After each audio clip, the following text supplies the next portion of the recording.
How to make new project on Wix. So in order to create a new project on Wix, you need to head over and create a new website or a new project. So when you create a new website, it will ask you if you want to start a chat or you can actually set up a website without AI. So in this case, I will set up a website without AI, so I'll click on this other option right here. Now this will redirect you to the Wix site creation and it will ask what type of website you're trying to connect.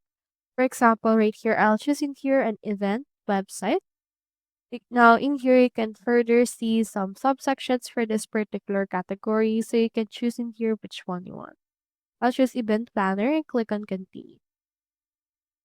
And in this case, this will prepare the dashboard for your site or your new project. So from in there, you can actually load the dashboard and then tweak everything on your new project, like edit the site, edit the settings, and edit everything that you want added or edited into your actual Wix site. So since I have chosen an event planner, I have in here already a booking calendar that's already been integrated for this particular category. So in here, you can also see the setup for your actual new project. So you can head over and then set it up based on your liking as well. So that's all there is today, and I hope this video helped you out.